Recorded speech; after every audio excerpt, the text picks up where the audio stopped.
find a seat, we're going to get started. So good to have everybody here this morning. How many of you have come to receive something from God?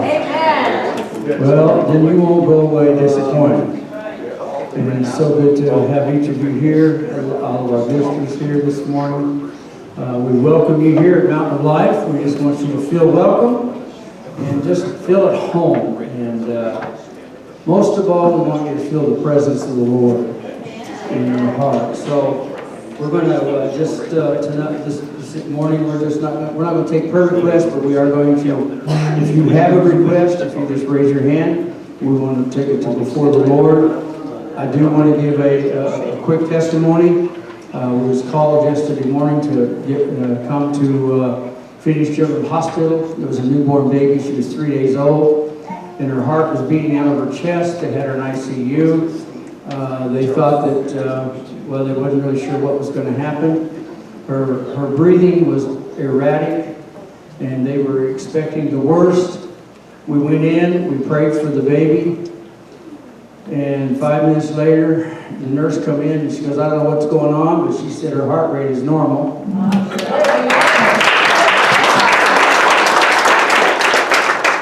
Said her breathing is slowed down, said, so we're going to remove the heart monitor.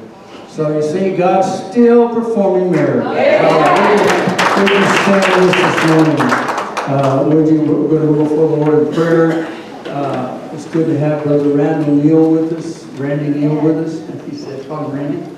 From CUFI. And we know you're going to enjoy what he has to say. It's also good to have another distinguished guest. I believe he said that, I know his first name is Steve. I believe it's Sorensen. He worked with Brother Hagee for 30 years, his right-hand man.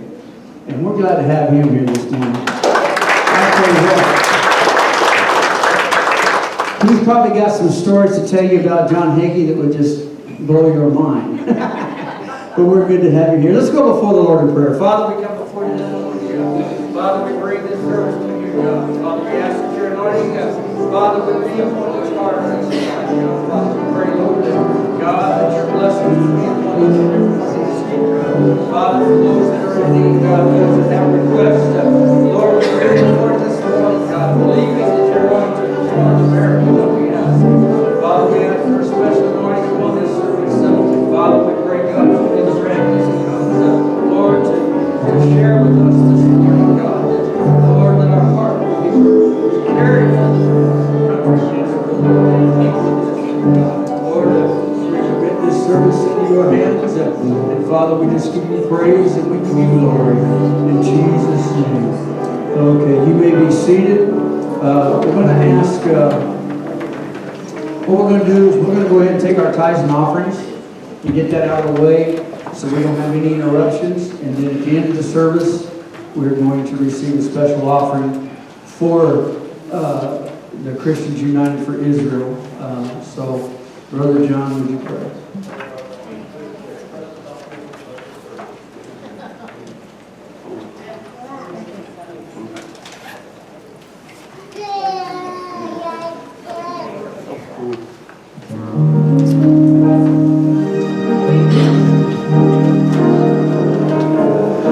We got the power.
defeated. Amen?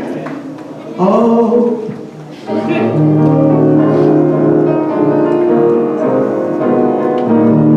Well, we'll not be defeated. We'll not be defeated.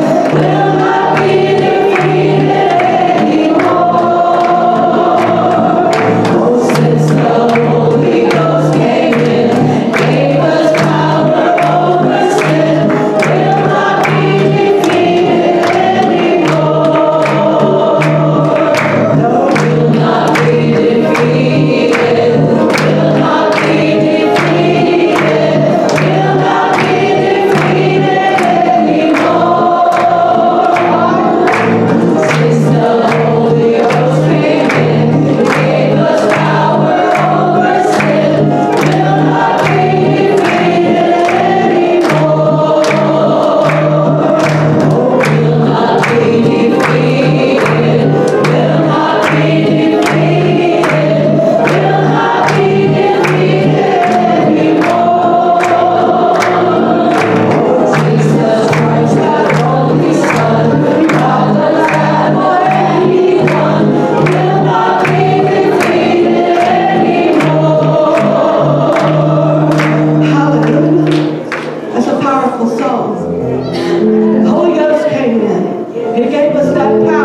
may be seated. Again, we want to say we're glad for each of you that's here. We're glad to have Bishop Faulkner with us. He and I just went with Randy in September to Israel, and boy, we had the time of our lives. I tell you what, it was awesome. And we've asked Brother Randy to come this morning. Now, we want to give him all the time that he needs. Thank you, Sister Nicole. I said we want to give him all the time he needs. Amen. That sounds good. All right. Because I tell you, what he has to share with you will stir your heart. And it will open your eyes to a lot of things. And I tell you what, we hear a lot of stuff on TV, but when you get there and you really begin to see things with your own eyes, you really begin to realize the need that Israel has for our support. So we're going to ask Brother Randy if he would come this time. I keep calling him Randall, but he said call him Randy. So anyway, we're going to turn the service over to him at this time.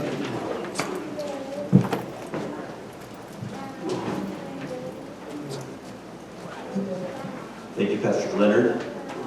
Bishop Charles, it's good to see you again. And my brother Steve, formerly from San Antonio, working with Pastor Hagee. Now he's retired right here in Surprise, Arizona. So it's good to see him again as well. And how many of you, this is not your home church? Okay, so maybe a quarter or 20% or so. Well, thanks for coming out this morning and joining us. I hope that by the time that Pastor Leonard gets any angry emails, I'll be all the way back to Bill for you right now. It's an honor and pleasure to be here, and it was just a treat having Pastor Leonard and Bishop Faulkner on our trip to Israel. That was my 16th trip to Israel, and all but one of them are always groups of pastors.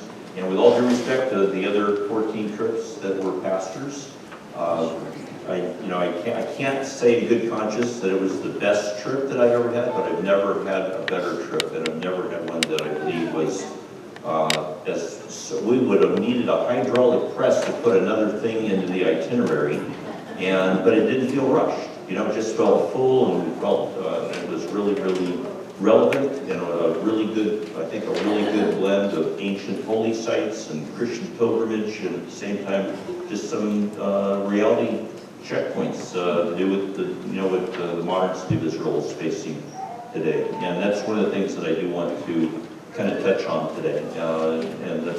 And this is going to sound like I might be finger wagging. And look, I'm sorry, I just bolted like I'm talking to family. Let me do a little housekeeping. I was brought on with an associate of mine as a volunteer for the state of California in March of 2006, and it was the man right over there that said to me, or said to myself and my friend Victor, what I just told him about 20 minutes ago. Jesus loves you, and I have an excellent plan for your life. Let that soak in for a second. So, and we came on as volunteers, and it wasn't very long after that I got a call from Pastor Hagee, and he said, I think we're ready to bring a field coordinator on full time. And that was just a few months after we had met, and been running to keep up with it ever since. In spite of me being on staff, we've grown it to the largest pro-Israel organization in the country and the largest Christian grassroots organization in the country. And we'll fill in some blanks and hopefully connect some dots and maybe blow away some fog for some of you, because a lot of folks are intimidated by the complexity of the conflict over there. And a lot of people they don't feel like they are a ninja when it comes to interpreting or understanding end-time prophecy, but you don't have to be. Your salvation does not rest on you understanding end-time prophecy. Amen? But just to blow away a lot of fog, understanding the solution to the conflict is super easy. It's going to require the Messiah to come. Understanding the root of the conflict is super easy. It is Arab rejection of recognition of a Jewish state. It's that easy. That is the root of the conflict. And when my dad was in the Air Force, as was Steve. He was an officer in the Strategic Air Command. And every year we do a reunion trip to see Grandma and Grandpa in Paducah, Kentucky. And we would pull up in front of the house in our big red Chrysler station wagon with the push-button transmission. And my mom would reach over to my dad, put a death grip on his knee, and say, remember, no politics or religion.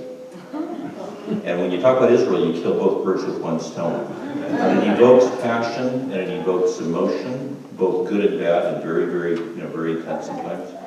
But it's biblical. You just saying a hymn, if you're for the right, if you're for God and if you're for the right, stay on the firing line. That's not exactly politically correct hymn anymore, but that's okay. That's, if you are truly biblical, if you really are living your life in your Judeo-moral, Christian moral compass is the Bible, it's going to have political ramifications. And if it doesn't have political ramifications, you owe a visit to the mirror. Because if it's not having political ramifications, you need to really check your oil and see just how biblically based and rooted are you really. So before we get too far out of the gate, let me inject a couple of disclaimers. One is, we are not. Yes, we do work with Jewish leaders in Arizona and Phoenix and across the country, and even in Israel. No, we are not an interfaith or ecumenical organization. We are an evangelical Christian organization. When I meet with a Jewish leader, I don't make a secret about it, and I don't make an apology for it. I believe Jesus Christ is the Messiah. Okay, in Romans 11, the disciples try to put the Apostle Paul into a corner and get him to explain how all of Israel is going to be saved. And the Apostle Paul resigns it to what? The mysteries of God. Does the Lord seek your counsel? If the Apostle Paul is going to resign to the mysteries of God, it's a smidge above my pay grade. And so I don't claim or pretend to understand how he's going to do it. I just know the Bible says he is going to do it. But I would suggest to you that if you would endeavor to reread your Bible from the first book to the last, without any commentaries on the nightstand, just read it just for what it literally says, the absolute least that will happen to you is that you're going to come up the other end realizing and being reminded, having your faith rekindled, and being reminded that your faith rests in a God that's in the business of doing what he said he's going to do. Yes. He doesn't make promises so he can keep them. He makes promises that demand miracles for him to keep them. So that when he keeps them, he has our undivided attention. And he is using Israel. He is using the Jewish people. He is using what he's doing to and through the state of Israel to get the world's attention, to remind us that our faith rests in a covenant-keeping, promise-keeping God. And you're not going to come out the other end of this presentation or of rereading your Bible being a foaming at the mouth Zionist advocate like I am. You're going to come out the other end, being a little bit, more convicted to be able to speak. You have friends. Look at, the size of this group. There are probably people in this room, let alone people that are only one circle away in your friend or family group, that don't know how they're going to make their mortgage payment. They don't think their marriage is going to get off the rocks. I personally remember a season when my son, to the best of my judgment, was either going to end up in prison or cemetery than the route he was going. And the Lord intervened, and now he is just absolutely just serving the Lord, and just we couldn't be prouder and more pleased. But there was a season there where that looked like the only fork in his road was going to those two destinations. And I would just encourage you that if you would challenge your friends to reread what the Word of God says about Israel, you're going to realize that he has plans and purposes for it. And I believe that part of that is to just demonstrate that we can trust in his Word. We can trust that the Bible is true, because there are things happening. We're going to do a drive-by, scratch the surface glimpse at some of them today. But just that first disclaimer, we don't apologize, water it down, we don't check anything at the door. If Pastor Hagee was here, he would tell you that one of his best friends is an Orthodox rabbi, and they stick their tongue in their cheek when they say, when the Messiah comes, we'll ask if it's his first or second visit, and one of us will change our theology. What distinguishes CUFI from other pro-Israel Christian organizations that do fantastic things, I'm not saying anything or taking anything away from these great groups that do amazing things. But what separates us is that we don't demand that our Jewish friends agree with us theologically before we will commit to stand with them unwaveringly. For decades, if not centuries, Christians have treated Jews like the appliance salesman at the department store treats you when you step into his area. And the moment it's evident you're not buying to that day is the moment this relationship with you ends. And that is kind of what the Christian MO has been. If I, done many, many pastors' meetings right here in Arizona, always do a straw poll. How many of you, when you went to get the sheepskin at your seminary or institution to declare that you've got a bachelor's or a doctorate or a master's, were required to read or write a single paragraph about the pogroms or the Inquisitions or the Crusades or even the Holocaust? And to this day, after meeting with literally thousands of pastors, I can count them all on one hand. And the reason that that's not considered part of Christian history is the same reason that there's probably somebody that wants to interrupt me right now, mid-sentence, and say, Randy, don't be slinging mud on the bride's gown like that. You know and I know that the people that did those things didn't have the heart of man of Christ, so don't consider that Jewish history or Christian history. That's not Christian history. Those people did not have the heart of man of Christ, so we don't need to study that stuff. And to that, I lovingly and respectfully say, go tell that to the Jewish community. Because as far as they're concerned, we're the successors of that legacy. And you can't rewrite it, and you can't self-loathe over it, but you can commit to change the trend so it doesn't repeat itself. And it's trying to repeat itself right now. Anti-Semitism has just reached the historic high in this country, and in the church it has an incredibly well-traction footing. And so we're just going to take a look at that. I want you to, you were each given an info card, a sign-up card, and I didn't expect or even know that Pastor Leonard was going to receive a collection at the end of this message today for CUFI. Let me just tell you straight up, every penny that we receive in a collection is going to go to bring college students from this area to our Washington, D.C. summit. So I'm going to show you a very short overview of CUFI. This video is barely a year old and it's already incorrect. It says that we're up to 5 million people. This was made in December of 2018. We hit 5 million in December. In May we hit 6 million. In June we hit 7 million. So we are right now at the threshold of 7 million. So pay particular attention to CUFI campus, because that's what the offering later will go to bring college students at. And then pay particular attention to the DC Summit, because I see some folks that are sporting the same color hair that I've got taken over the top of my head.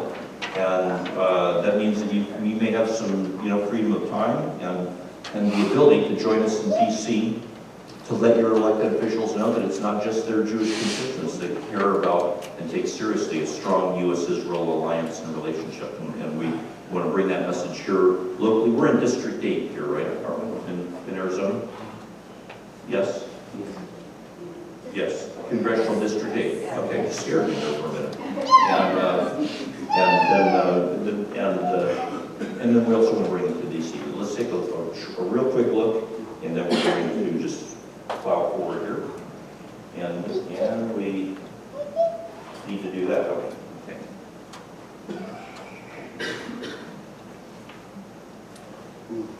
CUFI was born in February 2006 with support from 400 faith leaders. Miraculously, the vision caught fire, and 5 months later, more than 3,000 people assembled in our nation's capital for the first annual CUFI Washington Summit. In 2008, we launched CUFI on Campus to combat the rising tide of anti-Semitism on America's college campuses. Since then, more than 4,000 students have been trained and equipped to defend Israel and their Jewish peers on hundreds of campuses across the country.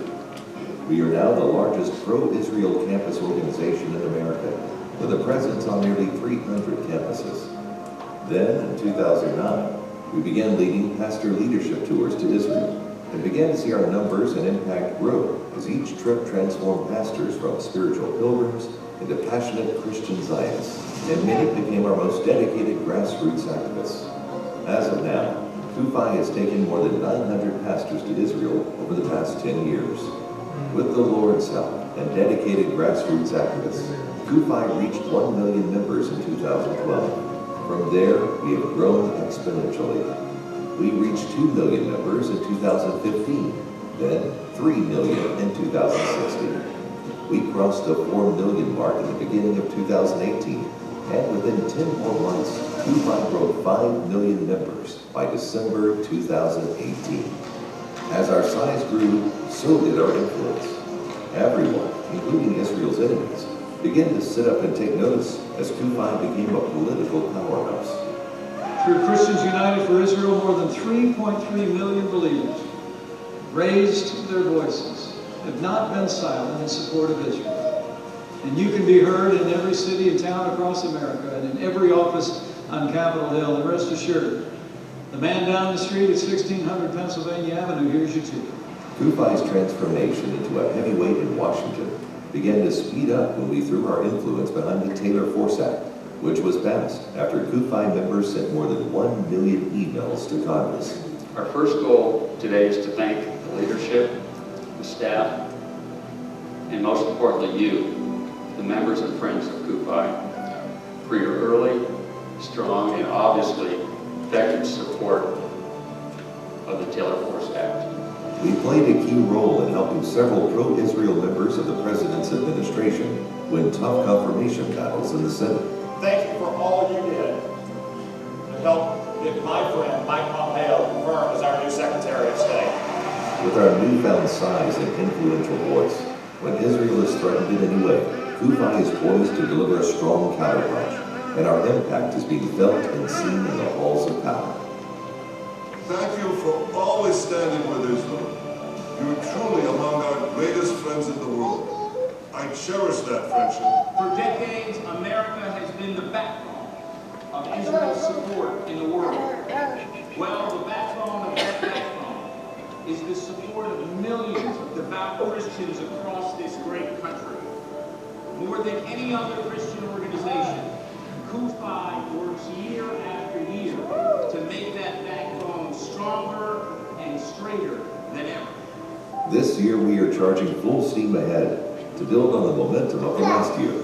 2018 was our best year yet, but with 5 million passionate pro-Israel Christians standing up and raising our voices in unison, we are confident that 2019 will be even better. The favor of God is with this organization. Listen to it, enemies of Israel. We're coming for you.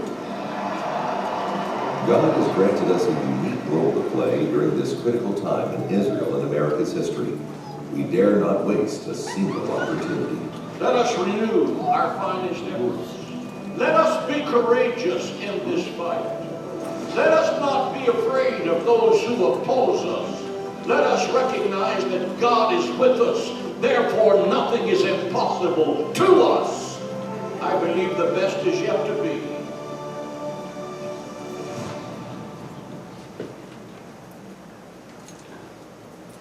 Steve would confirm that Pastor Hagee is the real deal. You know, I've watched him. I have the spiritual gift of critical cynicism.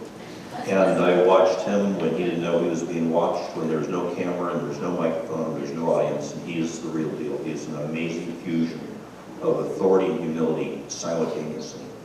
And there's no question in my mind that he's been divinely appointed and anointed to be the carrier, the caster of this vision.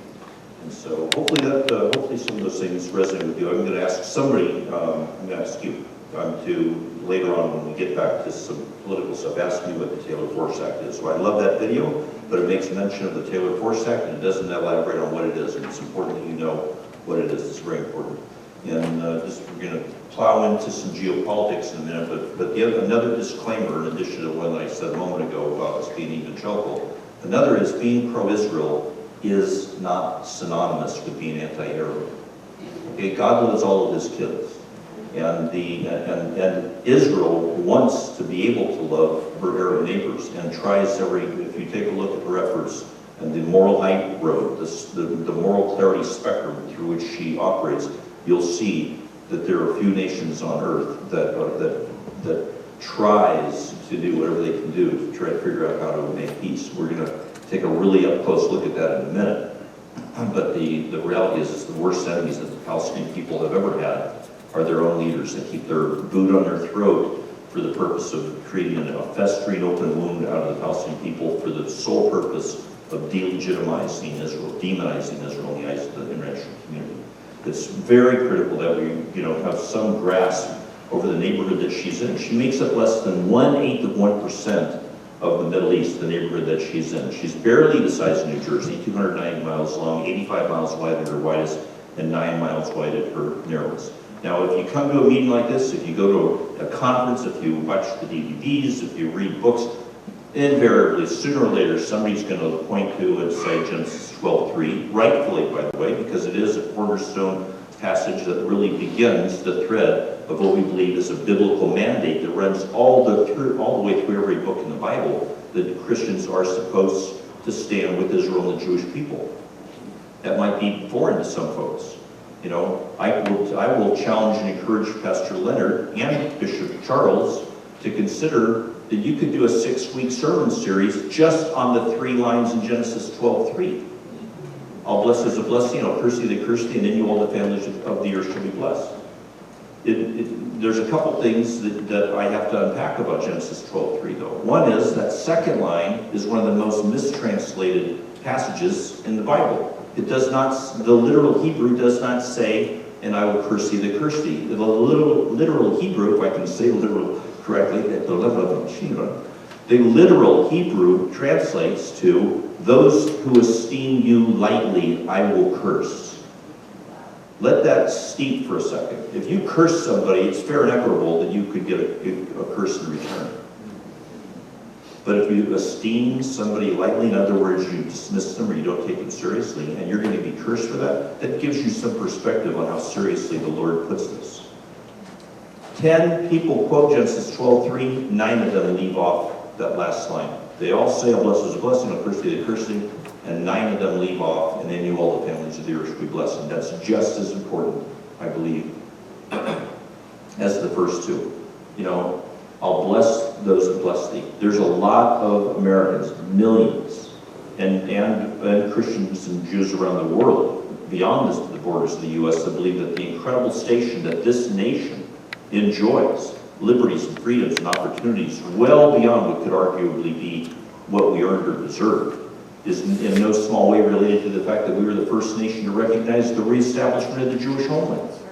And if you take a look at not just nations, not just dictators, but empires that chose to deal harshly with the Jewish people, if they still exist today, they are a rag or a fragment of what they once were. When Great Britain was given the keys to oversee the reestablishment of a Jewish homeland and then Palestine, the sun never set on the British Empire, but she plunged the proverbial knife into the back of the new Jewish state, cut off 2/3 of it, pardon me, 3/4 of it, to become Transjordan, and had been speaking out of both sides of her mouth, making more promises to the Arabs than to the Jews in the deal, and things didn't, you know, and she did not want to pull out. She loved having a colonial presence in Israel, or at that time Palestine, because she was at the intersection of international commerce in that part of the world. And she plunged that knife in her back, and today those chickens are coming home to roost. She has been, you know, basically relegated to nothing much more than an island, and some of the favors that she extended to some of the more radical Islamic nations, providing immigration to those that were being ejected out of their own nations because they were radicals and fundamentalists, those are coming back to prove to be probably not the most prudent measures that she's ever taken. But Genesis 12:3, that third line, and in you all the families of the earth shall be blessed. We could do a 90-minute presentation just on that one, but we won't.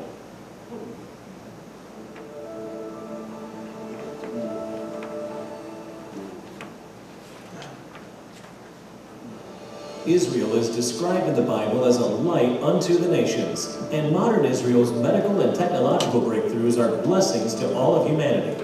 Today, Israel is a leading innovation destination for an increasing number of multinational corporations, utilizing Israel's 6,000+ startups for new ideas. A new report maps 35 countries that are currently active in Israel and are being challenged by and absorbing Israel's approach to innovation. Watergen, an Israeli company, creates water from the world's most available resource, air. This groundbreaking technology taps into the atmosphere and uses the humidity in the air to provide fresh and clean drinking water to people everywhere, from a remote village to a busy city. Israeli scientists at Tel Aviv University recently produced the first ever 3D printed heart with human tissue and vessels. This is the first time that anyone has successfully engineered and printed an entire heart, complete with cells, blood vessels, ventricles, and chambers. From creating streams in the desert to medical breakthroughs, Israel remains on the forefront of technological advancement and continues to make new discoveries that are changing the world as we know it for the better every single day.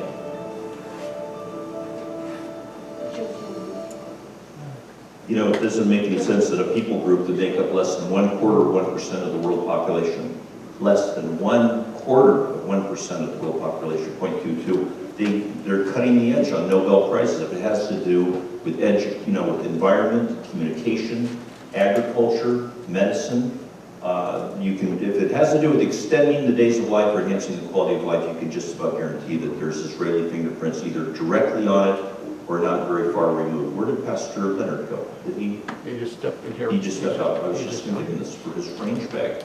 When my son was in the Marines, he did 2 tours in Iraq and 1 in Afghanistan. And if you know anybody in your family that was deployed into those recent wars, you'll know that there was a game-changing factor, and that was this that I have in my hand right now. This is the Israeli bandage. You may remember in 2010, Congresswoman Gabrielle Giffords was shot at a rally in Tucson. And, by all intents and purposes, she should have died. But the paramedic that was on scene took the initiative. It wasn't it wasn't a standard issue. He took the initiative to have one of these in his bag, and this was credited for saving her life.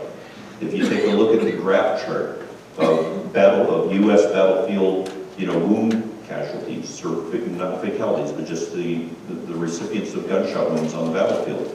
You always have a bar that runs this way. You always have the fatality bar that runs parallel to it until this was dispatched.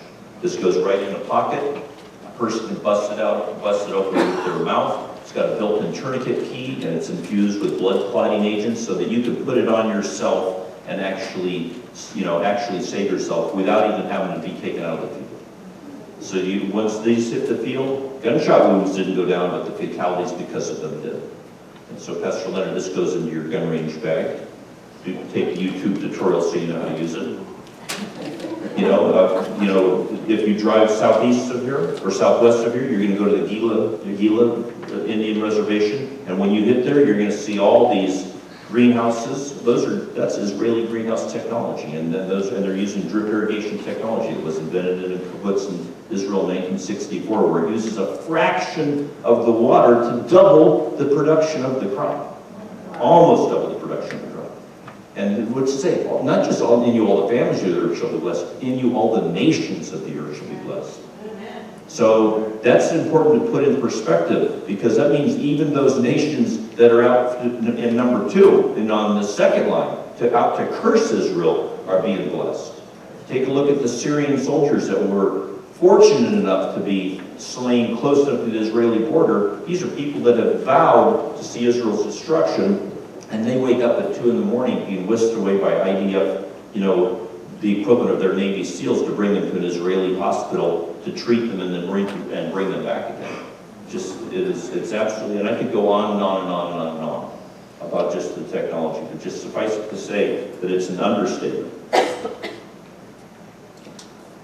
It's important also, when you take a look at that passage, Genesis 12:3, it's important to keep it in the right context, because there's a lot of people, and I do believe that it'll work, because it's not just a passage, it's a principle in the universe that's like gravity. But the Lord doesn't do parlor tricks. Genesis 12:3 is not a lucky rabbit's foot. You don't give to get. You will be blessed if you, it doesn't say give to be blessed.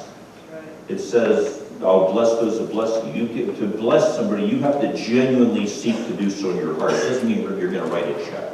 It means you are genuinely seeking to bless them. And if you are genuinely seeking to bless them, I believe that the Lord is going to touch it in a way that only He can get the credit for it, in order to grow your faith and for you to recognize that what you have is coming from Him.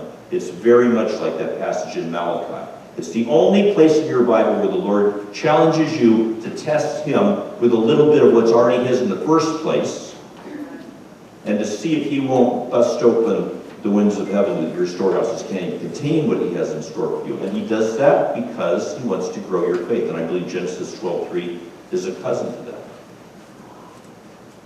Luke 7, a lot of our folks, if Pastor Hagee was here, most of our members and leaders would point to this as one of the very first recorded, chronicled manifestations of that promise in Genesis 12:3. You've got the centurion, who apparently is very fond of a particular servant because they are on their deathbed. And he has seen something in this rabbi from Nazareth that has got his attention. By Roman law, now we've got a lot of sages in this room, so I'm going to make spectacles of you. I don't normally do this. By Roman law, who is he supposed to believe is God? Caesar. But he sees something in this rabbi from Jesus that has his attention. He goes to the Jewish elders of the town, tries to persuade them, and what you see next in the text in Luke shouldn't be in your Bible. And this is where those angry emails to Pastor Leonard are going to start coming from, when I start saying that your Bible shouldn't say what it says. Because it's forbidden by the Jewish oral law of that day for a Gentile, for a rabbi to go into the house of a Gentile. It's considered unclean. But the case that they make, they actually provide him a loophole to get around the forbidden, to break the law, to go into this Gentile's house. And the case that they make to him is that he's worthy of this, he loves our nation, he's built this a synagogue. He's put his money where his heart is. He's put his treasure where his heart is. And as they're making the case for Jesus to go around the forbidden and go in this man's house, what happens? The centurion comes running up and says, and remember, Jesus is talking to the religious elders. These are the powerhouse of the faith at the time. And they're trying to get him to break the faith law. And Jesus, the centurion comes up and says, Rabbi, don't even bother yourself. I know that if you just say the word, you don't need to come into my house. You just say the word and my servant will be healed. And it blows Jesus away. He says, I've not seen faith like that in all of Israel. He says that to the religious elders. I haven't seen faith like that in all of Israel. He says, go home and it will be as you say. And he did, and it was. You see another centurion in Acts 10. You've got two cogs and sprockets turning simultaneously with this story. This is a very favorite, Sunday school story for little boys. You've got another Roman officer. This one is named Cornelius. We know his name. And same predicament. He's supposed to believe that Jesus is, or that Caesar is God. And something happens. He is in prayer, or he's in his home, and he's in Caesarea, and he audibly hears the voice of an angel of the Lord tell him that your alms are going to receive. The Lord has heard your prayers. He's received your alms. He's been giving to the poor, to the down and out, to the trodden, to the widows and the orphans of the Jews. And the Lord has seen it and received it. At the same time, Peter is up in Joppa, up on the Mediterranean a little bit to the north, and he also is experiencing something supernatural. He sees a sheet come down. Some people, Pastor Hagee says that could be like a talita, like a prayer shawl, and he audibly hears a command, kill and eat the unclean. Here's the unclean again. Talking about bringing the good news of the gospel to the Gentiles finally. And at this time, what happens? On his door, and the messengers from Cornelius beckon him to go to Cornelius' house. And what is the case that they make for him to get around the forbidden? The guy has a great reputation with the Jewish nation. And he goes into his house. And this Gentile family, if you take a look at Romans 11, this Gentile family, whose father, who's head of household, was praying to the God of Abraham, Isaac, and Jacob, and faithfully giving alms to the poor among the Jews. The Lord chose his house, his family, to be the tip of the wild olive shoot that Paul talks about, being grafted in to become co-heirs of the promises and the covenants of God, of Abraham, Isaac, and Jacob, through the mercies of Jesus Christ. In Romans 11, Paul gives the early church a stern warning. Don't get all arrogant and haughty and thinking that you're the root system holding everything up. You're not. You're just grafted in through the mercies of Christ. And then we could do another 90-minute presentation on the 1900 years of the most un-Christ-like acts that one man can do to another, from Christians to the Jewish community. You wonder why when you knock on the door of the Jewish community you don't get a red carpet, open arm welcome? It's because they are intimately, painfully aware of every nuance and detail of that 1900-year history. And we're oblivious to it because, like I said, we don't consider it Christian history because the hearts and minds of those people don't reflect Christ, so we just throw it out. And if you stare in the rearview mirror too long, you'll run off the road. You can't rewrite history. But you need to be aware of it so that you stand guard against it repeating itself. Or as Mark Twain, a.k.a. Samuel Clemens, would say, history has a tendency to rhyme. And, you know, anti-Semitism, like I said, the Jewish community in the United States, less than 2% of our population, over 50% of the hate crimes they endure. One of the things, when Pastor Leonard and Bishop Charles were with me just last month, before we left, when we were in Los Angeles, I gave them warning. That was the last pre-trip orientation dinner that we're going to be doing for our pastor groups, and they were, you know, blessed enough to be there. When I was able to, as assertively as I could, try to warn them, don't get so wrapped up in standing on that 2,000-year-old paver stone that the archaeologists are sure Jesus and Paul had to walk on to get to the steps to go up to the temple, that you miss what God is doing today. You can get so wrapped up in archaeology that you miss what the Lord is. You can see miracles through the bus window at 40 miles an hour if you just look for them. And there's a lot of people that miss them because they are so wrapped up in that 2,000-year-old stone. God bless that 2,000-year-old stone, but I don't need to stand on it to know that Jesus, you know, stood there. Amen. Yes. But the reality is, you know, is that that is the Esdraelon Valley, and this is an important, very easy to miss puzzle piece. And I usually use an image of a jigsaw puzzle with a puzzle piece missing because that is a great metaphor for trying to understand Israel and the Middle East. If you don't have all the puzzle pieces, you don't really see the big picture. And one of the narratives that most journalists and virtually all college professors today would have your sons and daughters and nieces and nephews believe is that Israel is a land-stealing, territory-expanding occupier. And the reality is that until May 14th of 1948, there was not one Jew on 1 inch of then Palestine that had not either inherited it from multiple generations who had been on the land before, over 1,000 years in many cases, or, in this case, paid through the nose obscene highway robbery prices for real estate that was deemed worthless. Because if you were an Arab and you sold land to a Jew that was not arguably worthless, that would make a fool out of the Jew for purchasing it, either sand that you couldn't grow creosote in, or, in this case, malaria-infested swampland, then you would be hurled off the top of the tall building within a day or so. And so you know, to have it both ways, you could make a grossly inflated profit off of land that nobody wanted, like the Esdraelon Valley. But that is not the Esdraelon Valley that Bishop Charles saw. This is. You give Jewish immigrants Western agriculture technology, and they will literally risk their lives for their kids and grandkids and wade into the malaria-infested swamp. That's not the Hula Valley that Pastor Leonard saw. This is. Take a look at Ezekiel 36, and there's a lot of answers. There's a lot of things in Ezekiel 36 and 37 and 38 that just seem to echo what's happening in our world today. But Ezekiel 36, if I told you that was a desert in New Mexico, you'd say that looks a lot like a desert in New Mexico. But it's not.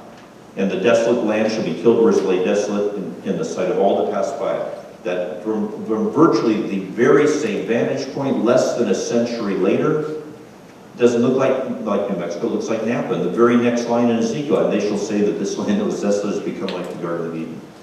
This is where we all had dinner the day before we came back to the States, but it doesn't look like it did over 100 years ago. And the waste and desolate ruined cities are become fenced and inhabited. It looks like this today. It is a world hub of international technology. Genesis 13, 14, lift up your eyes from where you are, look north and south and east and west. All the land that you see I will give to you and your descendants, and everybody said together. Forever. So when the Lord in whom your faith rests says forever, how long does he mean? Forever. That's what I think.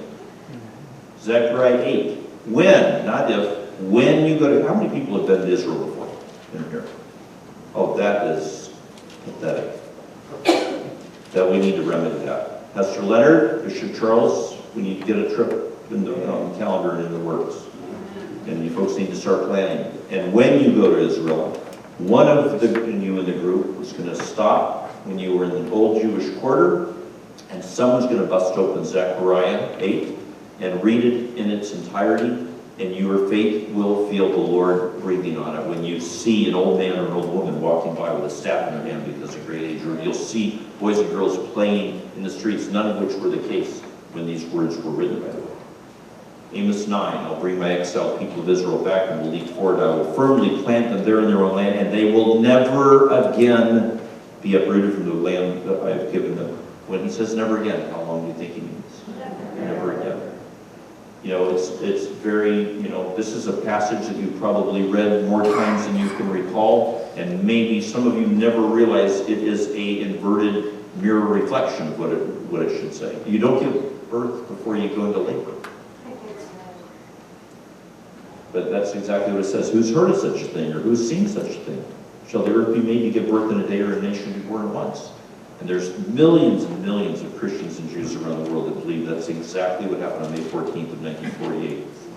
When David Ben-Gurion looked down, and he writes in his journal that he looked out from his office and he saw the biggest horror dance he'd ever seen in his life. And that's exactly what happened. You know, as warm and fuzzy and encouraging as it is to see these predictive prophecies that foretell these great things, the ones that are less warm and fuzzy and a little more ominous are just as true and just as reliable. And one of them is Psalm 83. They've taken crafty counsel against your people and consulted together against your sheltered ones. Some translations say they formed a confederacy. They've said, come and let us cut them off from being a nation, that the name of Israel may be remembered no more. Does that sound familiar to what we've heard in recent years? Like Mahmoud Ahmadinejad, the former president of Iran, saying, imagine a world. Let's see if anybody remembers the last two words of this quote, by the way. Did a conference in Tehran called A World Without Zionism. All in English. Placard on the front of the lectern was in English. Showed an hourglass, and the only two balls that were left in the hourglass to drop, one had an Israeli flag on it, the other had an American flag on it, and it was, imagine a world without Zionism, ... and America. Imagine a world without Zionism and America. And that was in 2005. So, you know, there always have been, since the inception of Israel, every generation since and through till today, there's always been an effort to annihilate the Jewish people. But the Lord says in Jeremiah that as long as the stars hang and the waves roar, he will be the defender of Jerusalem. But you take a look, you know, it was a pretty ominous time. The United Nations, the Lord cobbled her together to be the midwife and the delivery room for the reestablishment of the Jewish homeland. And this is what basically what she had. She never considered those borders. She never considered them boundaries or anything other than an interim partition plan, meaning that she was going to wait for the permanent borders to that day when she had a neighbor that would recognize that they had the right to exist. And she's never enjoyed that luxury. She's never had a neighbor that would sit down with a map and figure out where the permanent boundaries were going to be, where the fence was going to go. So that they've remained dotted lines with the exception of, we're looking at Judea and Samaria, aka West Bank, possibly being annexed, as is the Golan Heights. And, the Sinai, and that was rich with oil wells, and she reached out an olive branch and gave that back to Egypt. And as a consequence, she was able to get a peace treaty with Egypt. Egypt lost their membership card at the Arab League because they had the audacity to form a peace treaty with Israel. What a lot of folks don't realize, and I think this is an amazing story because it's not just something that a Tom Clancy book should be written about. It's also just it shows the amazing compassion and commitment and dedication to life that Israel has. And that is that, in 1948, when she declared her independence, there were Jews all over the North Africa and the Arab world that were living in, they had been there for hundreds of years before Islam was even a thought. And they remained there. And when they had to become second-class citizens and actually pay a tax for the privilege of remaining there, they did so. And Yemen was one of them. And so in 1948, when David Ben-Gurion declared Israel's independence, Great Britain started getting phone calls saying, we've got rioting mobs that are going to kill the Jews in Yemen. You better get them out or their blood's going to be on your hands. And they turned to Israel and they said, you got to get your people out of there. We can't hold these mobs back. And Israel didn't have an air force. They didn't have the hardware. But they were able to raise money worldwide to pay for an emergency airlift. And they put out a contract that read really, very persuasively to get people to line up out the door and around the corner to bid on the contract. Extremely dangerous campaign, high probability of casualties, high likelihood of being shot at when you're in the air or bombed at when you're on the ground. So people did not line up to bid on that contract. One company bid on that contract for that airlift, and that was Alaska Airlines. And Alaska Airlines got the contract. Robert McGuire was their crackerjack pilot, a former fighter pilot, a former Alaska Bush pilot. And let's bear in mind that the Yemenite Jews, they were tent people. They had all of the traditional, Torah practices as far as hygiene goes and traditions and faith remembrance. But they had been sealed in a Tupperware container as far as time was concerned. They'd never seen a flushing toilet, they'd never seen a TV, never heard a radio, and the only planes that they'd ever seen, they thought they were just strange birds up in the air. They'd never seen one up close until one comes taxiing up to their tent city, and they're told to get inside. And they're like, are you crazy? We're not going to get inside that thing. And Robert McGuire draws back from his Sunday school Catholic classes, and he says, just like the Lord brought you out of Egypt on the wings of eagles to bring you home to Israel, this is your eagle to bring you home. And they said, well, heck, if you say it like that. And he pulled all of the seats out of the plane so that he could pack them in like sardines. And you don't have to be a math genius to know that if you have an airplane, and Steve will be able to attest to this, being in the Air Force, you have an airplane that was built to carry 60 average adults. The operating manual has a page that says, with a full passenger load and a full fuel load, you should be able to go this far on these conditions. But that page wasn't in this handbook because you ripped all the seats out and you put 180 people in a plane that's supposed to carry 60 people. And so there isn't a page that says how far that full fuel load would go. And Robert McGuire learns the hard way when he runs out of fuel over Egypt. He's flying low over the Red Sea from Yemen, trying to come up between Saudi Arabia and Egypt to get into Israel, and he runs out of gas. And he has to do an emergency landing in a country where they're hanging Jews in the town square in Egypt. And he hits the tarmac, and this is where just is another tidbit of confirmation to me that the Lord has a dry sense of humor. Hits the tarmac, and immediately, tower radio sound, state your business. And without hardly missing a beat, this guy, who probably rarely ever had his palms sweat and has nerves of steel, he replies back to the tower. Gonna need every hospital bed, every ambulance, every doctor, every nurse that you can muster. I think every passenger on this plane may have smallpox. Dead silence from the tower for a few moments. Don't open the door. We're gonna refuel you. You're to take off immediately. So we forward up to, from 48 until 1967, June 5th, this is pretty much what Israel had. She still didn't consider them permanent borders. And once again, her Arab neighbors decided they were going to cast every last Jew into the sea. And once again, they were drawing on that whole, land sealing, territory expanding occupier. And this is a chapter that most journalists and most college professors seem to omit and skip over. Less than a week later, the Arabs, they had slightly overestimated their military capability, and Israel has quadrupled her territory, including the oil-rich Sinai. And what she does next is something that people never ever hear about. She extends an olive branch. She reaches out to the Arab League, an organization, by the way, that was founded in March of '45 for the sole purpose of preventing the establishment of a Jewish state in Palestine. That was their charter mission.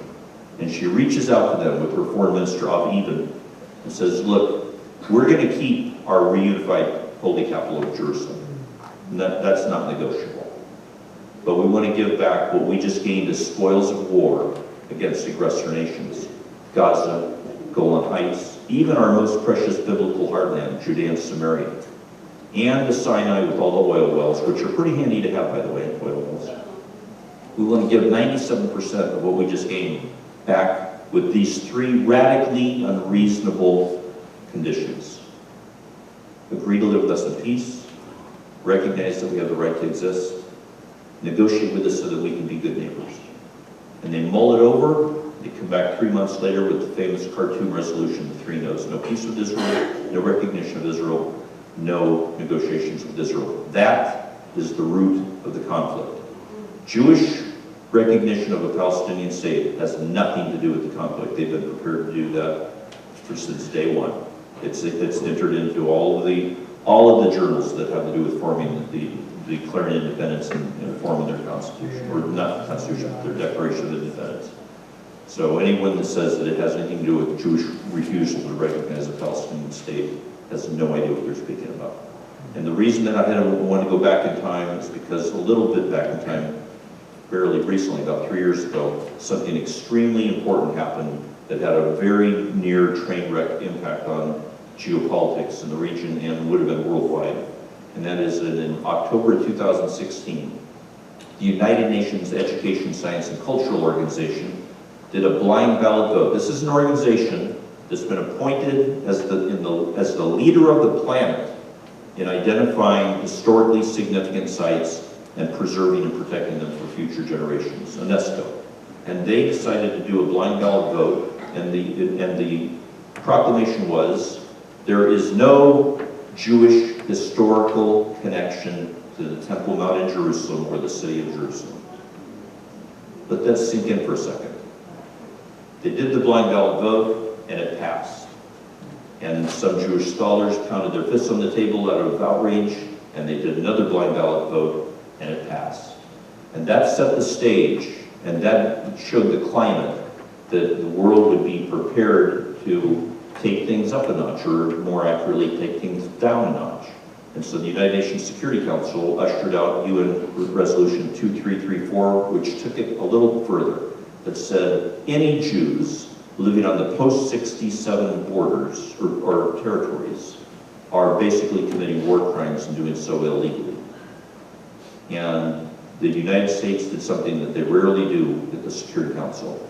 They did not exercise their veto, and they abstained from that vote, and it passed. And thankfully, there were no enforcement mechanisms in that resolution, but there were meetings in Paris before the previous administration was about to exit its office to see about bringing another resolution to the UN to put enforcement mechanisms in, and the world became outraged.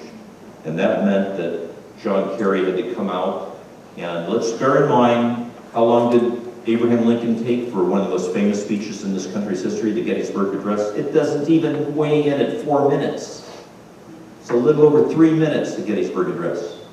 But John Kerry took 73 minutes to tell the world about his 2-state, 6-point solution plan and why they had to abstain from that Security Council resolution, and it all distilled down to him wagging his finger at us, saying, let's face it, people, until 1967, there weren't any Jews living in these areas. And he was telling the truth, because most people don't know their history.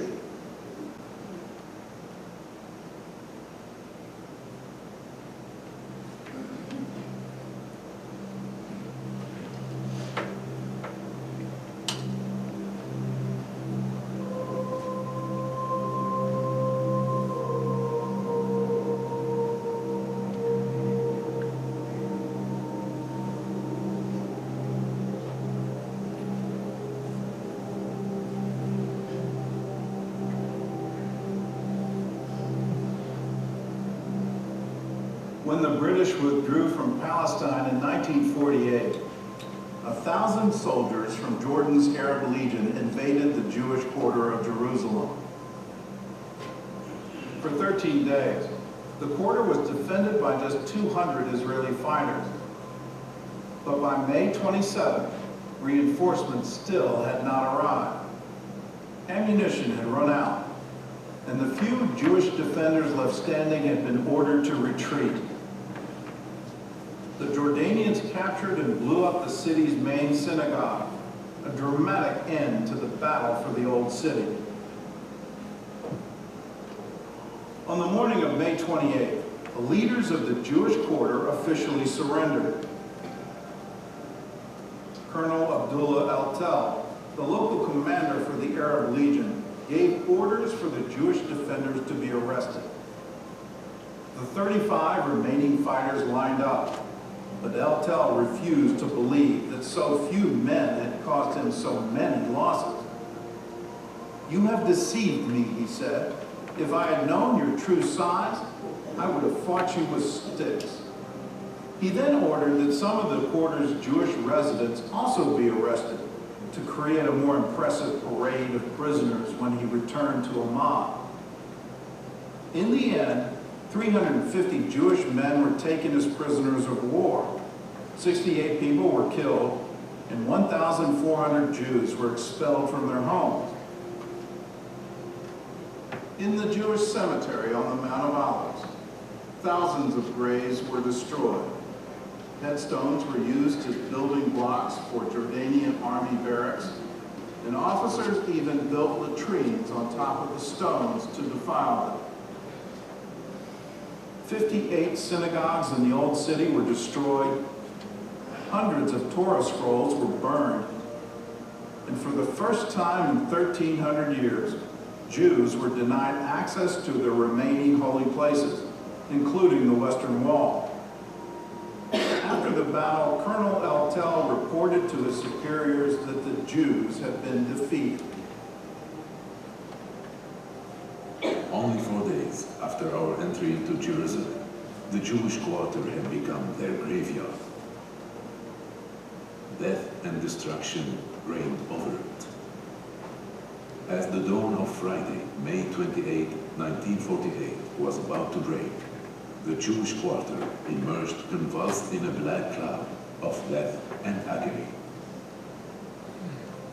For the first time in 1,000 years, not a single Jew remains in the Jewish quarter. Not a single building remains intact. This makes the Jews' return here impossible. Or so it would seem. So Jordan went in 1964 and evicted anybody that was living in the Jewish quarter, and they left it as in rubble and disrepair, and any Arabs that had taken up as squatters in what was barely habitable, they evicted them because they wanted the vacant Jewish quarter as a trophy and testament that the Jews would never return to Jerusalem. Jordanians, the Arabs in Jordan, blew through all the UN international security parameters and did what you just saw. They've been there for over 1,000 years. Some scholars say over 1,500 years. 1,600 Jews who were the descendants of the people before them were either evicted, executed, or imprisoned. May 14th, there's 1,600. May 28th, there's 0. Let's use a moral compass now. Let's take a look at the spectrum of moral clarity. That's 1948. Fast forward to 19 years to June 10th of 1967. You can read every book, you can watch every documentary, and one of the most elusive puzzle pieces that we talked about is this one. It took me 5 years to confirm this information. I've talked to Israeli consulates that had to confirm the information. 1967, Israel reunifies the city of Jerusalem. She seals off the city, and what does she do? She takes a census. She just inherited 70,000 Arabs. What did she do with them? Did she evict them? Did she offer them money to buy their houses so that she could move Jews into there? No. She asked them all to become full-fledged citizens and have every right that any Israeli Jew has. About 10% of them took her up on her invitation, and I guarantee you the descendants of the other 63,000 wish that mom and dad had done that. You have to go to the Saudi royal family to find Arabs that have a better quality of life than the Israeli Arabs have. And these people today, they number about 350,000, they and their descendants. But that gives you an idea of moral clarity. 63,000 took her, did not take her up on her invitation, so they had to come up with this special ID card. They're not citizens, they're not non-citizens, they're permanent residents, and so they get a blue ID card. And unless you're part of an anarchy group, you show that ID card and you can blow through any checkpoint and you can vote, and you can't vote in the national elections, but you can vote in the municipal elections. And that is why I took a long bird walk to try to emphasize and put in bold italics why it was so important for us to move our embassy from Tel Aviv to Jerusalem, to make an international statement and declaration in recognizing Jerusalem as Israel's capital. President Trump, regardless of who you think he is or how you feel about him, did not make Jerusalem the capital of Israel. King David did that 3,000 years ago. All Trump did was recognize the reality of it. We're going to fast forward through some of these things, just out of the sake of time. Psalm 122. I would imagine if there's a prayer group affiliated with this church, if you don't already pray for the peace of Jerusalem, and I'm guessing that you already do, but it's time to take it up a notch. Pray for the peace of Jerusalem, and that word "pray" in Psalm 122 means to inquire. It means to know what's going on in Jerusalem, so that you can effectively, appeal and petition on behalf to the Lord. And here's the rhetorical question: what did the Jews do to deserve being regathered from the north and the south and the east and the west? What did they? How observant were they? How faithful? How pious were they? How obedient were they to earn the privilege of being restored and having their homeland reestablished? Nothing. The opposite. They profaned the name of the Lord. Then why did he do it? Because he said he was going to do it. Because he said he performed a miracle, a triple backflip off the high dive, because he said he was going to do it. When this organization, and a lot of people don't recognize this, but when this organization was founded, the late Reverend Jerry Falwell was one of our founding executive board members, and that was quite an epiphany for him, because in his lifetime he had to do a 180 on Christians involving the political fabric and process of this country. There was a day in the 60s when he was approached by a young African-American preacher by the name of Martin Luther King Jr., and he was asked to bring his influence to the civil rights movement, and I will quote Jerry Falwell verbatim. He said, "Nowhere are we called to impact the externals. We need to get off the streets and back into our pulpits and prayer rooms." In other words, he told Martin Luther King, "That's political, I'm religious, I don't do political." And it wasn't until Roe versus Wade passed, and abortion went from being an absolutely illegal, after-the-fact, convenient form of birth control absolutely illegal sinful act to being an after-the-fact, convenient form of birth control, that he, out of rage, jumped up and got involved and formed what until CUFI had been the largest Christian political, advocacy organization. And I'll just inject, we are a single topic organization. We did recently tack on protecting Christians that are being persecuted in North Africa and the Middle East. So we did stray a little bit from our pro-Israel focus. But I will, and so this has nothing to do with that. And again, I'm trusting that we're not being streamed, but the reason that abortion became legal was because there were so many millions of Christians that thought it was such an abominable, horrible idea that they didn't say or do anything about it because they were sure that other people would, so they didn't need to. And we're going to circle back to that in a second.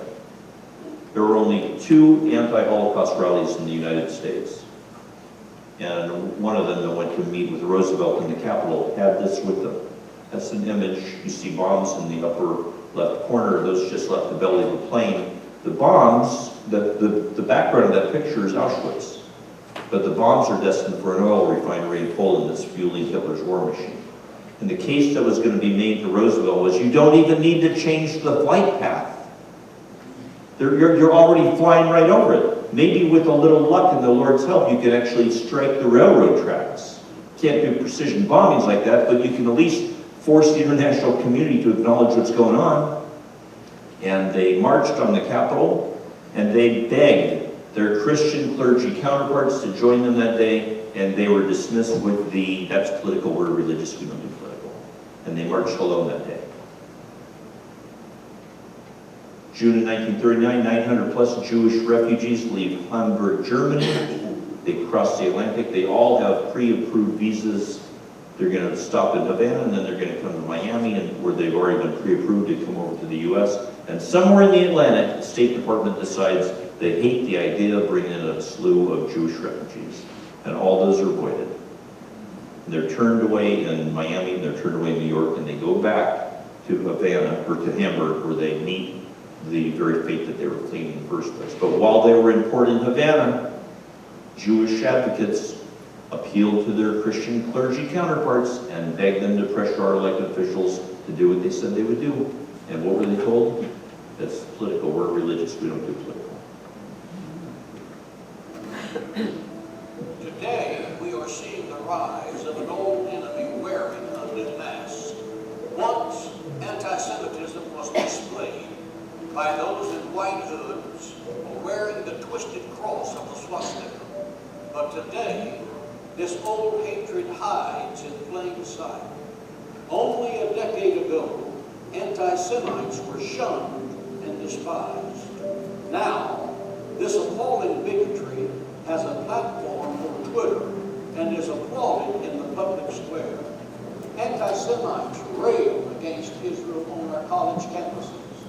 They break bread with elected officials. They commit acts of heinous violence in our cities. They may not wear the uniforms of their forefathers, but today's anti-Semites are more dangerous than ever. Today, anti-Semites wrap themselves in the flags of faith, social justice, and liberty. They contort the very concepts Americans hold so dear. So let us not be blind to the anti-Semitism that hides in plain sight. Words like anti-Zionism serve as fig leaves for bigotry. For decades, support for Israel transcended party, ideology, and faith in this country. But today, the loss of objective truth and the acceptance of moral ambiguity have enabled anti-Semitic movements to spread like cancer. CUFI was built for such a time as this. We will not let this darkness dim our light, for Christians are a light unto the world, and Israel is a light unto the nations. So shine bright. Shine the light on anti-Semitism that hides in plain sight, from churches to college campuses, from state capitals to Congress. We at Christians United for Israel seek to be a light in the darkness. As light conquers darkness, so shall we conquer this anti-Semitic scourge. Join us. Don't curse the darkness. Shine the light.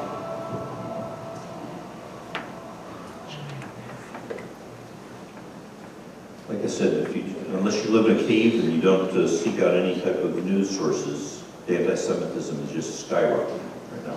And let's take the fig leaf off of it and the veil off of it. It's not anti-Semitism. That's a sanitized, inaccurate term. Arabs are Semites as well, and some of the most anti-Semitic people are Arabs who are also Semites. It's Jew hatred. That's what it is. It's hatred of a people group because they are Jews. And the privilege, I have an adopted dad. He's like an adopted family member. And we bonded in 2009 when we went from Poland for a week, and then we went from there to Israel. And I think somebody that just visited Sierra Vista, where I had him down there not terribly long ago. And he's a Holocaust survivor by the name of Irving Roth. Spent 8 months in Auschwitz when he was 15, survived the death march to Buchenwald, where he was liberated on April 10th of 1945. And when we were in Auschwitz, and he's addressing 73 CUFI members, by the way, there's a flyer back here. Even if you think there's no way that you could possibly go to Poland with a teaching tour by a Holocaust survivor, pick this up and bring it home anyway, prayerfully consider it, so that the window of opportunity for that experience is rapidly closing. And you'll be able to listen to lectures by people that were Holocaust survivors for another 15 years, and they were all infants that were swept away and never knew the relatives that they lost, and they never knew the horrors that they were spared. Very few people are alive today that watched their society devolve around them. It's not just about what happened inside the camp, it's what happened to society to allow that inside the camp. If Elie Wiesel was here, he would tell you it wasn't anti-Semitism that made the Holocaust possible. It was indifference. I'm not here today to turn you into Zionists. I'm here today to challenge you to shake off whatever indifference that you might have. And Irving Roth, when he was in front of that train car, he distilled down what we're trying to address brilliantly. and he quoted from the Elie Wiesel, he put it in his own words, and he explained this moral spectrum that we touched on a little while ago when we were preparing 48 with 67. And if you've got Auschwitz, which is, forgive my language in a church, but it's pretty accurate to say that it was the closest thing to hell on earth. Everything that led up to and through the Holocaust, and that's the extreme end of a moral clarity spectrum, all the way down to the shallow end. We're right here in Surprise, Arizona. You've got an elementary school where during recess, there's a kid who has cracked the code on how to shake down other kids for their lunchtime. And in every case, and everything in between the two ends of that spectrum, there are only four kinds of people. There's the victim, the perpetrator, the bystander, and the intervener. Could be this kid right here that knows that he's going to get the snot beat out of him when he's walking home from school that day because he told the bully, I'm going to tell the principal on you. Or it could be this person over here that realized that they were risking the life of their entire family by answering the door at 2 a.m. in the morning to hide the family in their home. But all it takes to shift gears from being a bystander to an intervener is action. And I'm asking you to consider basically what I've coined to be a bystander, a intervener on standby rather than a bystander. You know, we communicate with all of our members entirely through email. We do send out some stuff snail mail, but virtually everything is by email. And if you put your contact information down, we're not going to be hammering you and shaking you down. We're going to let you know, one, when there is an opportunity for an event like this, or more accurately, when there is an occasion for you to weigh in. We don't have a congressional liaison for CUFI in District 8 in Arizona. I'm going to hopefully have lunch with some people today, and that will be changed by the end of the day. But the reality is that, you know, how hard is it to take 3 minutes to call up your congressman, congresswoman, and say, you know what, I'm a Christian in your district, and I want you to support the Taylor Force Act. This is back in 2016. I want you to support the Taylor Force Act. What's the Taylor Force Act? Taylor Force was an Eagle Scout. He graduated from the Roswell Military Institute to enhance his eligibility to be accepted into West Point, which he was. He graduated West Point, and he was a veteran in Afghanistan. He studied at the University of Vanderbilt in Nashville, Tennessee, and he was on an exchange program to Israel, and he was walking on that boardwalk, just the exact same boardwalk that we were on in Jaffa before we had dinner, before we left on our last day in Israel. And there was an Intifada stabber that happened to be headed in that direction that day. And he was stabbing anybody that was in a vehicle with their window down and the car wasn't moving. And he attacked one pedestrian, and that was Taylor Force. And of the 12 people he stabbed that day, the only fatality was Taylor Force. And if that was the end of the story, it would just be a more white noise about terrorism in Israel, with the unique, you know, attribute that it was an American citizen, not an Israeli. But what happened next is what changed the dynamic on things. Mahmoud Abbas went on Palestinian Authority television, praising the widow of the brave martyr who was killed by the police, the assailant that did the attacking, and bragged that the Palestinian Authority was going to give the widow $800 for the courage of her husband, and that she could expect to receive that every month for the rest of her life because of his heroic deed. And the State Department decided to take a little closer look at that. And pretty soon, they realized that about $360 million of U.S. taxpayer money was going through a labyrinth of shell organizations under the auspices of social welfare and going to pay families of terrorists. Now, let's do the math, real simple, and then we're going to wrap this up and you're going to have your Sunday back. If you are one of the very few that are Palestinians in one of the territories that are fortunate enough to have a job, you're making about 1,500 shekels a month. If you are fortunate enough to be working in an industrial in an Israeli industrial zone in that area, which is the equivalent of working in Israel, but you don't have to go through a checkpoint to go to work. You're making 2,500, 3,500 shekels a month.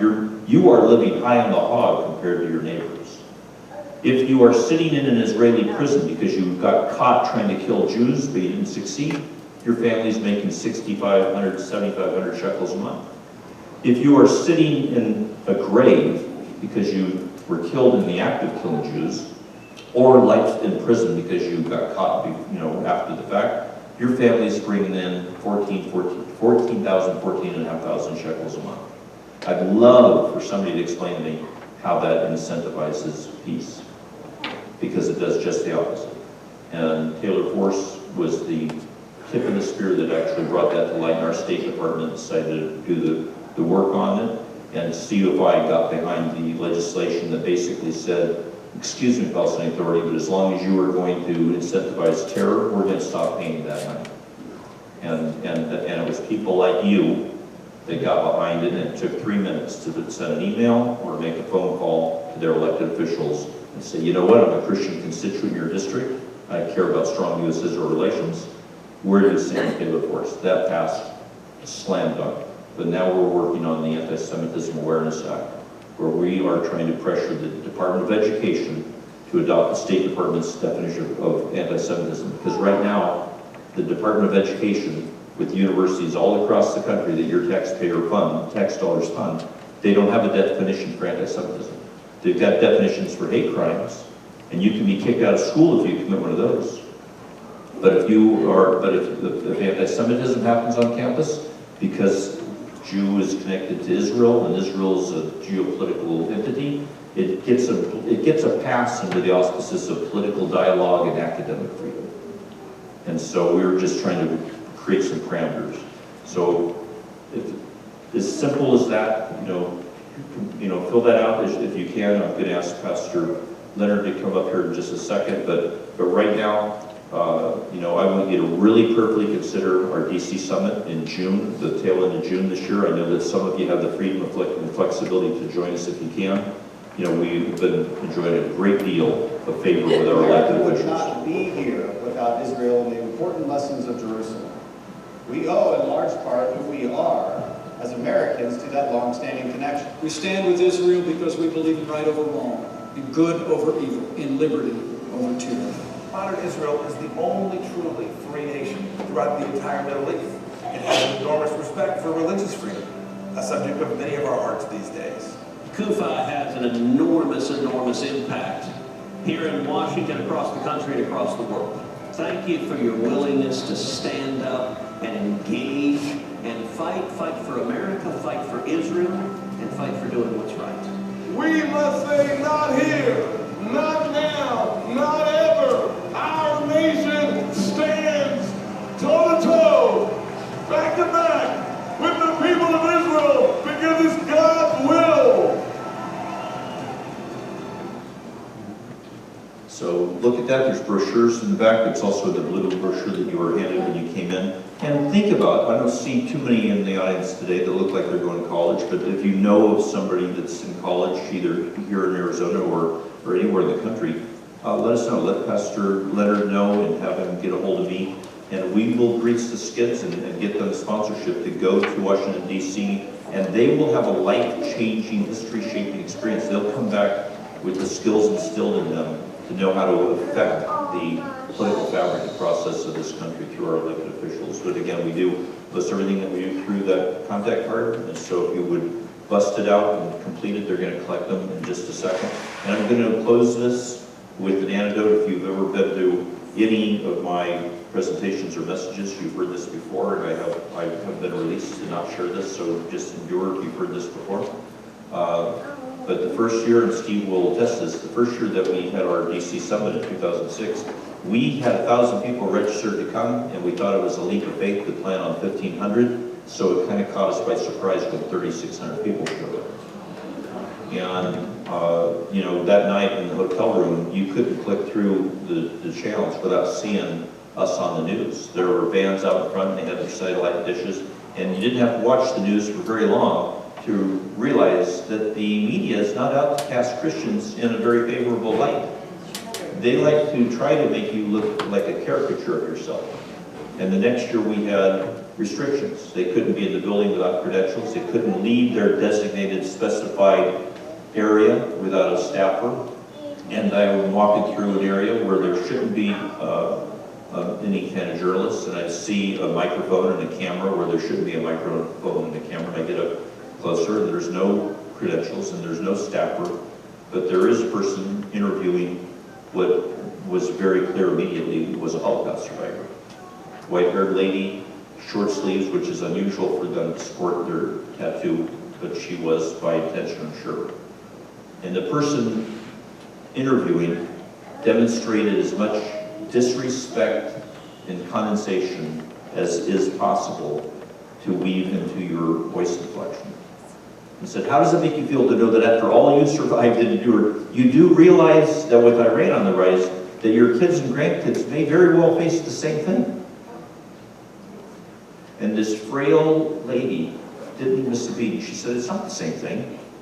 We were alone that time. We're not alone this time. Everything that this organization has ever done or stood for distills down to that. And if you can lock arms with that, we would be honored to be by your side. Thank you for letting me be a guest in your house today. And do fill out that card and get the information in the back. I'm not going to schlep it home with me, so grab some of the booklets and information. Go online to CUFI.org. And please don't allow yourself to fall asleep tonight without racking your brain to think of that young man or woman that deserves to be sewed into and awarded a sponsorship to join us in D.C. Pastor Leonard, it's back to you. Bishop Charles, thank you for being here. And can we just show some love to this church for just seeing the merit of hosting an event by yourself?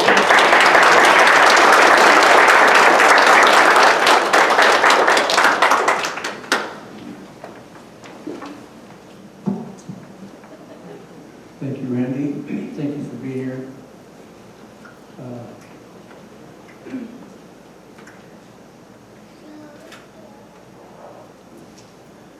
What if it was us? What if it was us?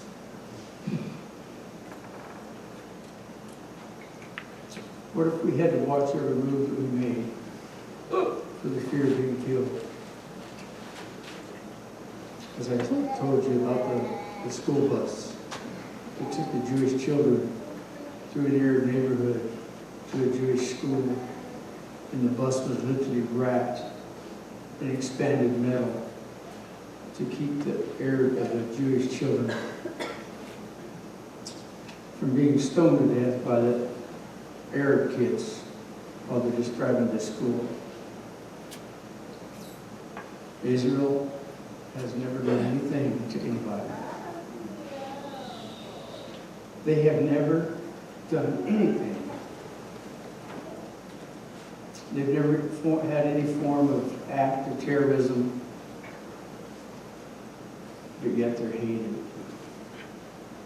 But God loves it. And you know what? We love it. And we're going to stand behind them. And I'm going to talk to them. I got two granddaughters that are going to a Bible college. It's a accredited Bible college. It's just a small, through their church. And they were down, they come down Thursday, and I was talking about it. He said, Grandpa, do you think we can go? I said, well, I don't know. I'll get the information for you, but I plan on going to that summit in June. I'll get some people to go with me. Folks, they need a voice. They need a voice. And if America lets them down, we're really the only ally they have right now. We are the only ones that they can honestly, truly say is Israel's ally.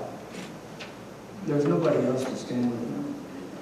And I appreciate the opportunity that I had to get to go over there. And, that this organization spent a lot of money to send 27 preachers over there. Of course, they've done a lot more, but you know what? It's because they want us to see the vision. They want us to see the vision of what is happening over there. And I tell you what, when when you're driving around and they say, you're not supposed to go over there because that's Palestinian land. You're not supposed to go there because of this, because of that. The limitations on what these people really can do in their own country is unbelievable. And so I appreciate Brother Randy coming. Did you enjoy what he shared with us today? I'm going to ask you a deeper question than that. Did what he said today stir your heart? If it didn't touch your heart, then you need to have another visit to the altar. Because these people need us. They need our prayers. And they need our backing and our support. And so he told me we didn't have to do this, but you know what? I want us to receive an offering this morning. He said, well, what can we do as a small group? You know what? Little as much if God is in it. But I'm not looking for a little. I'm believing God's going to bless this morning. Sister Bertha, would you just go to the piano? Your Brother John come and just play something. Brother John, would you come and Brother Leonard? We're going to receive an offering this morning for CUFI. And again, like I said, get on the, get this. Oh yes, and Robert, if you just stand over for a minute. Yeah, Robert. Just go ahead and pray with me.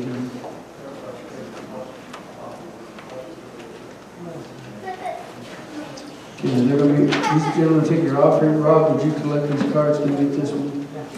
If you would collect these cards for us this morning, if you have them filled out, just lift them up and Robbie will pick them up from you. And, well, just go ahead and play us happy this morning.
Talk to Randy, and I tell you what a great job.